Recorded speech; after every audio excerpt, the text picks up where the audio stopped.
What is up, Power Peeps? It is your boy, Vince White, with another edition of the Icon Equation. The icon equation. The icon equation. The icon equation. The icon equation. The icon equation. Today, we're going to talk about Wandavision. We're up to episode 7, and I'm going to sort of encapsulate episodes 6 and 7. I'm going to tell you my takes on it and how I feel about the series and where I think it might be going. Now, here on the Icon Equation, we discuss all things comic books and geek culture, but really what the Icon Equation specializes in is how to make iconic characters, stories, themes, and basically science fiction. Okay? But I think WandaVision falls right into it, so why can't we do like a movie review or a show review? So, with that being said, let's jump into it. All right, episode 7. My takes on it. It starts off, we get the reveal of the big bad, right? We figure out who is actually behind it all, and it is Agnes. All right, she's the witch, Agatha, from the comics, from the storyline of Wanda and Vision making a deal with Mephisto. And a lot of us thought that Mephisto might be in this series. I guess this reveal shows that he's not, but who knows, right? You really don't know. My thoughts on the series thus far, I thought has been brilliant. Let's just start there. My thoughts on the series thus far, I thought has been brilliant. I love the use of the sitcoms as a storytelling mechanism. And I really did, I'm going to tell you how far removed the concept was from my conscience, and that I was just taking this all in and subconsciously, and I wasn't consciously aware of why they chose this vehicle until I started today just listening to the word WandaVision. Like, why WandaVision?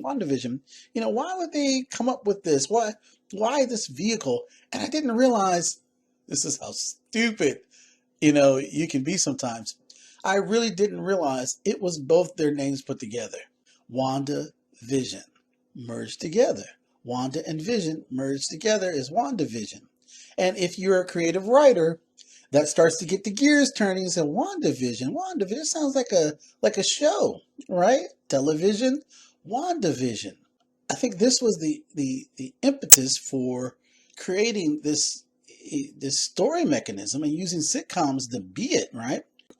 Also, the fact that it shows how she is sort of going through this period of grief after losing both Vision and her brother Pietro, and all those who were temporarily lost in the blip, I guess that's what it's called, when everyone blinked out for a moment because of Thanos. Spoiler alert here, this is full spoilers. That everyone blinked out because of Thanos' snap. And I mean, that could be very traumatic, obviously.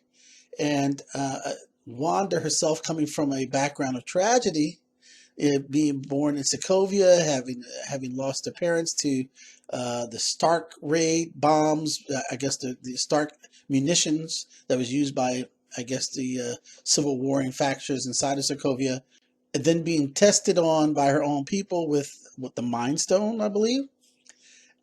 She's got she has a tragic past, okay? And we have not seen her unbox that and deal with that grief. If you've ever lost someone, it hits people many different ways. And when I lost my father, it didn't hit me for at least 3 months. Believe it or not, it didn't hit me for about 3 months. And then I found myself just thinking about him and going over, just recalling our past, and it all hit me at once.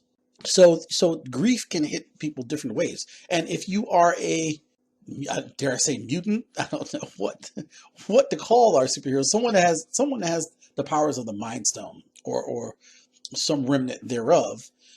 Your grief may manifest itself in a multitude of ways, and I think this is a perfect metaphor for what she's going through. That metaphor being that she has decided to far remove herself from reality.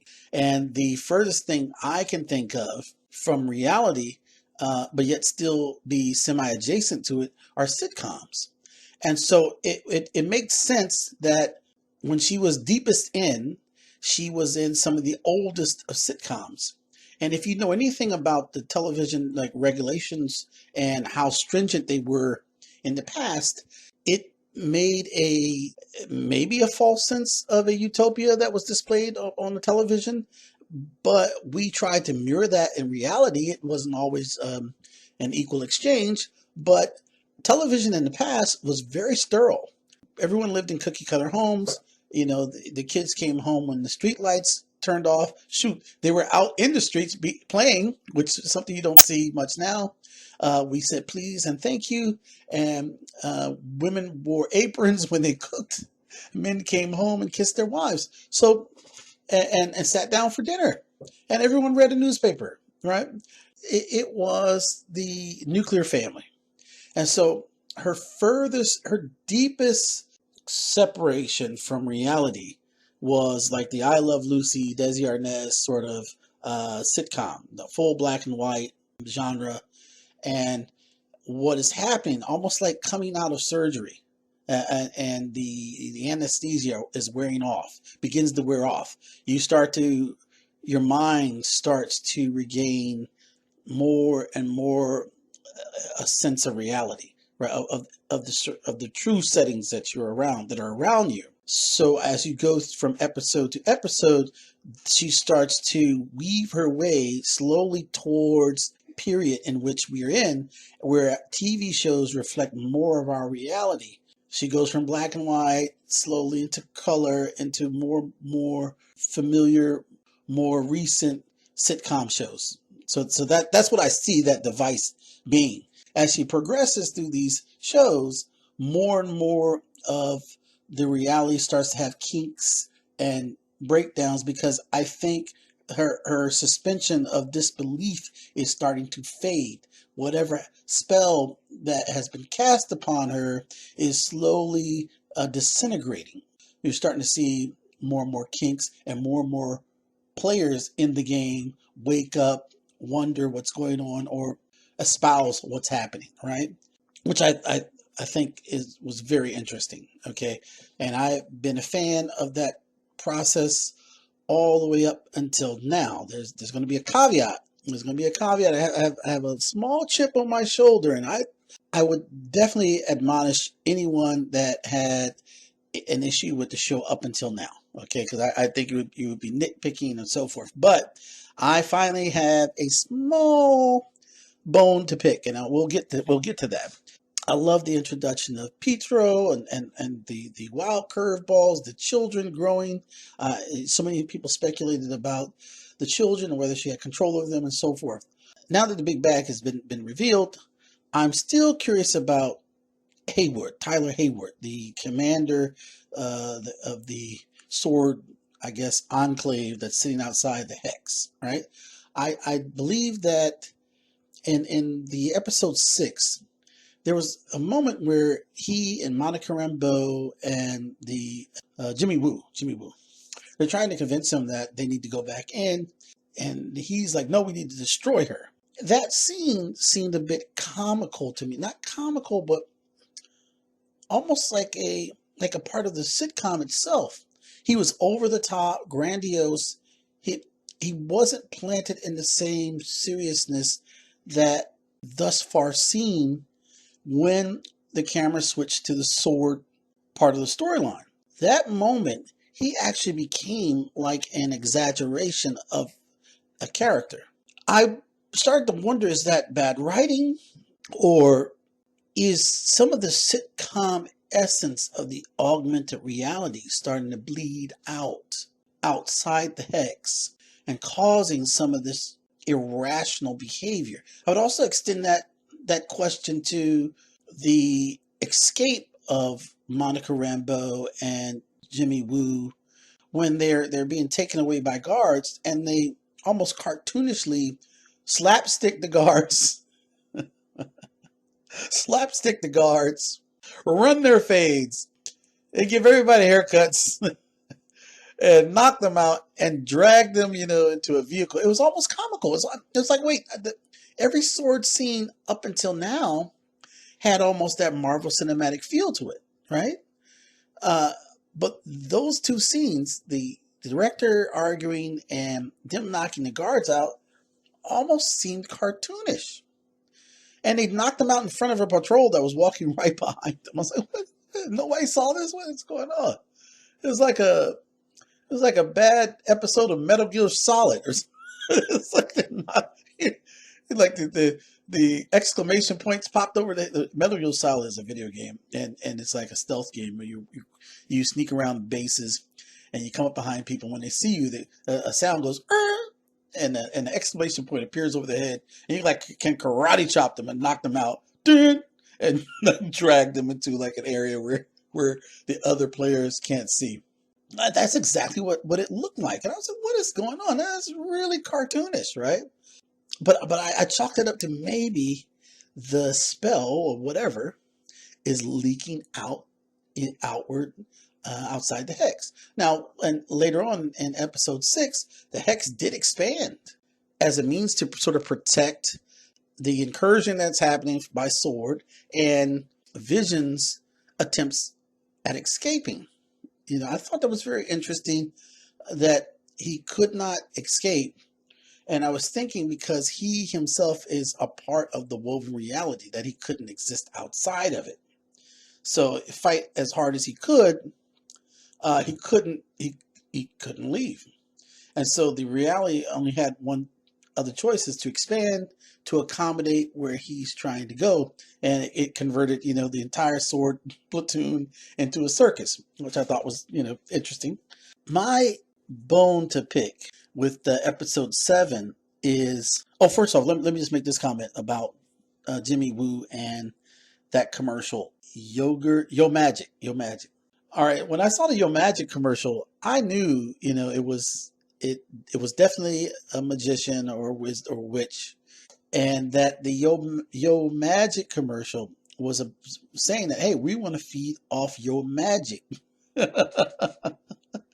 That someone wants to feed off of Scarlet Witch's or Wanda's magic. That's what I took from it. And that when the shark said, hey, when I'm hungry, I feed off of Yo Magic. And then he gave her the yogurt, or gave the guy the yogurt, and then he started to deteriorate. He was feeding off Your Magic. And I listened to a couple of people, and they all had different interpretations, but that seemed to be, for me, the most straightforward one, like a big clue, that, yes, someone's feeding off of Wanda. I think the progression of the children is awesome. I loved how their powers started to manifest. I thought that was great. Now, to get up to episode 7, okay? Getting up to episode 7, and after all this, I'll probably go back and I'll relate this to the icon equation, so you guys can kind of realize some of the things that are in the icon equation that appeared in this series. Episode 7, we reveal that Agnes is Agatha, the witch from the series. People had speculated that because of the brooch that she wore. And we realized that she is actually in control. For a moment in episode 6, where she was at the stoplight and she started crying when Vision asked her the question, I thought maybe she was being manipulated as well.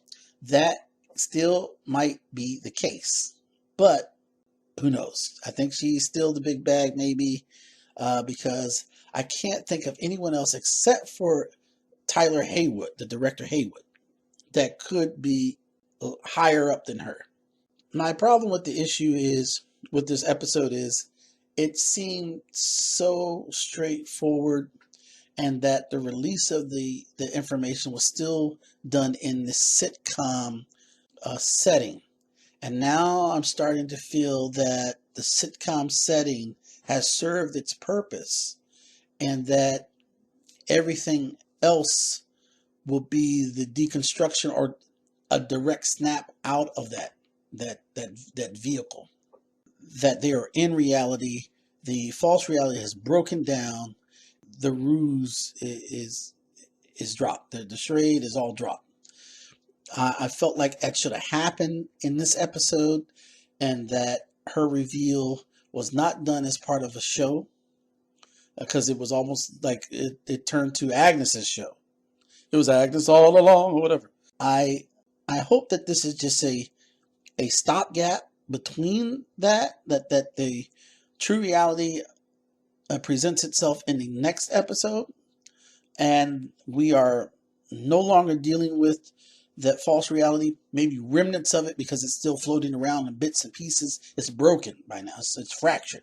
Hopefully, that was my bone to pick with it, and that it didn't seem as though they put a twist in it. I don't know if there's going to be a twist, but it seemed to be very straightforward, that it followed the comic book in a way that was so obvious that many fans were hoping that there was going to be something else, some other shoe to drop, and it still might, but if it's just Agatha alone, the bloom has sort of fallen off the rose for me, unless they can add some twist to it. Okay, a lot of people speculated about who Monica Rambeau, who she was going to meet on the Ridge. Gosh, and a lot of people thought it was going to be someone from Fantastic Four, or someone, or maybe another X-Men or someone like that. Shoot, Forge, bring Forge out there. That would have been a great addition to the Marvel Cinematic Universe. But no, it was like some random character that I did not know about. And so it's like you're waiting for this climax and this great reveal, and nothing happened. So the other thing is this great big reveal that was supposed to happen with whomever Monica Rambeau was going to meet on the Ridge. And you're thinking like, hey, it's going to be some people thought it was going to be Mr. Fantastic, Reed Richards, or before he's become Mr. Fantastic, or some people thought it was Beast. I was hoping for Forge. That would have been a great addition to the Marvel Cinematic Universe. Forge, come on, that was freaking awesome. But no, it's just some random character with just some random vehicle, and it didn't seem like anything was special about it. And the vehicle didn't even penetrate the barrier. I was like, what's going on with that? And the way they wrote Monica Rambeau in this episode, she seemed very just superficial, just non-intellectual for me. She couldn't get through, so that she turns and runs back in. I mean, if someone tells you, hey, your DNA has been rewritten twice, and you're going to run back in for someone you have no connection to. Like, she has no connection to Wanda Maximoff at all. I mean, why is she going to subject herself to cosmic Big Bang radiation 3 times to go save someone who's obviously made it a point that she doesn't want to be saved, and she proved that she can point guns at you? I mean, what is the deal? Maybe now the director is starting to sound like he's making sense to me. Like, blow this chick up. It seemed like the writers were forcing her to take this line of action just so she could become the superhero character. And that, to me, is bad writing. If she were somehow reluctantly pulled in, and in that process we saw her body change, instead of her running in, that this was something not of choice, then to me it would add more depth to the character, because it would give her a bit of tragedy. And that you can't feel sorry for her because she did it to herself. And for what? She didn't know the outcome. She didn't know what could she do. She can't go against Wanda in her current state. She doesn't know if she's going to gain powers or anything. I mean, it was poor writing. I was very upset with that. And now it's cool to see her with her blue eyes, and she comes through and so forth. But the juice wasn't worth the squeeze. It just wasn't for me. As far as Jimmy Woo, I was thinking, oh, they're gonna do something cool with him. I was thinking he was gonna get changed by the radiation or the hex energy, and he was gonna turn into the Asian Hulk. But I looked him up, and that guy is someone different. His name is Amadeus Cho, I think. But I thought that would have been really cool. Oh, they're gonna bring the Asian Hulk in. Nope, not at all. Not at all. Jimmy Woo is an established character. He's been a part of Sword and Shield and so forth, and he's one of the first Asian characters in comics. He goes all the way back to I think the 40s or 50s, or maybe even earlier. So no, that wasn't the case. But if he had like an X-Files show where he just went around trying to investigate weird things for the Sword Division, that would be a show I would watch. Jimmy Woo, Agent of Sword, that would be an awesome show. Now, speculation. Here goes speculation. Here goes my speculation. I was wondering, because they were trying to say that the Wandavision had some ties to Doctor Strange and the Multiverse of Madness, I began wondering, were these sitcoms not only a vehicle to show her mental self-imprisonment, but were these different sitcoms actually multiple realities?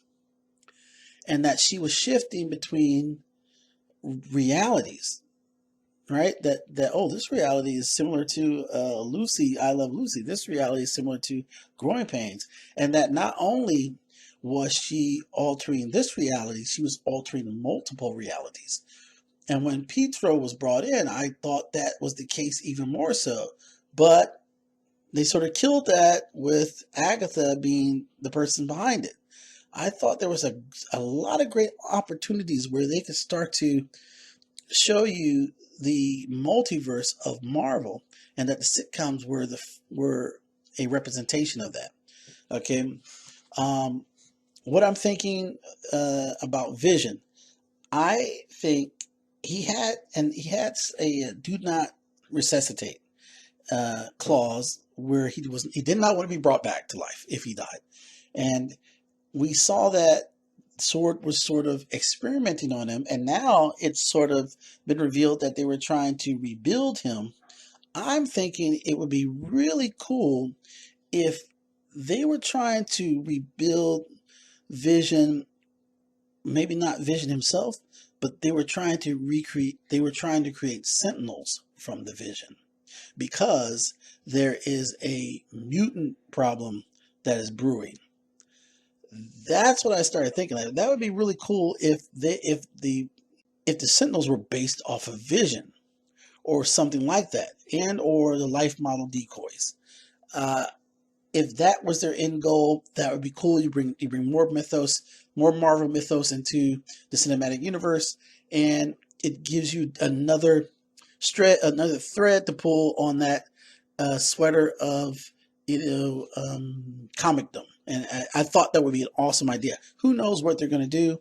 I know that if the next episode they're still locked in the sitcoms, I might start to feel that they lost their way, and that all this excitement that was injected into the series from the fans were just our fan energy alone, just totally misguided, and they didn't have the vision the vision that we were thinking they had, and they might overplay this vehicle, this trope. But we'll have to see. So far, so good. Okay, this might be a stopgap episode, but it was. I still have faith, and I still hope something can happen out of that, and the payoff will be pretty good.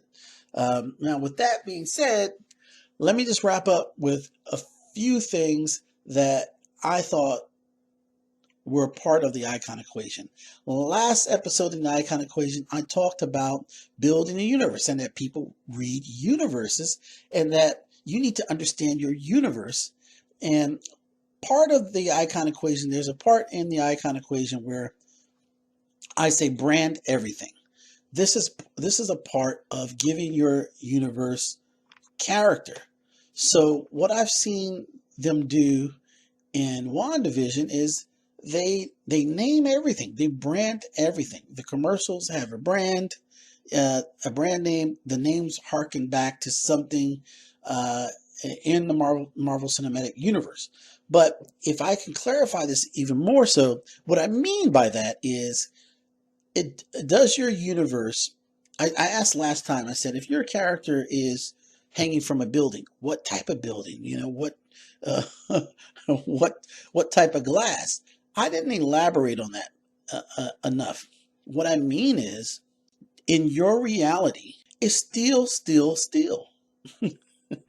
What I mean, do they have a different type of metal? Did they ever discover metal? Maybe they discovered a version of petrified wood. And so all the buildings aren't made of steel, they're made of a version of petrified wood. That would make your reality very different, and it would give your reality something unique that the reader could attach himself to, and allows him to pull himself out of our reality and dive deeper into your reality. When I said, like, if they're jumping from a plane, what type of plane? What type of fuel does it use? Does your reality, do the planes still use gas, or do they use something else? Are the vehicles solar powered? Are they wind powered? Are they powered by plants, oil, hope, wishes? These are the things that you can add to your reality that makes your universe itself a character. This is what you need. And in the icon equation, this covers two chapters and two components in the equation. The rules is one, and brand everything. So the rules are, what are the rules of your universe? Has wood surpassed metal? Does the sun give off UV rays, or does it give off something else? Is water, right? And that's why I say, you might have to roll your universe all the way back to the beginning and figure out how it unfolds. And somewhere in that unfolding, you might realize, hey, we never discovered gunpowder in our reality. We never did. We did this, and therefore we have that. And that's what makes your universe a character. Like in Star Wars, they have this thing called the Force. That one rule of that reality makes the entire Star Wars brand viable, and will make it viable for many decades to come. So if you have your character in a generic world where you've not described these things, then your book comes off as generic, and then your characters come off as generic as well. The second part is brand everything. Brand. Is there a Coca-Cola in your reality? Or is there a Nike in your reality? If so, what is the name of it? Do you have it posted in some of your pages? Do some of your characters drink this drink? Do some of your characters in the background wear shirts with that logo on it? The more you do that, the more you show these brands, the more the reader has something to attach himself to make him realize that this universe is different, and therefore that is a universe I want to read. Okay, all right, guys. With that, we're gonna wrap up another episode. So until next episode, check out some more WandaVision. Be sure to stop by thepowerverse.com, pick up the Legend of Willpower, and yeah, I guess that's it. Until next time, be powerful. With that, I'm out. Peace. The icon equation. The icon equation. The icon equation. The icon equation.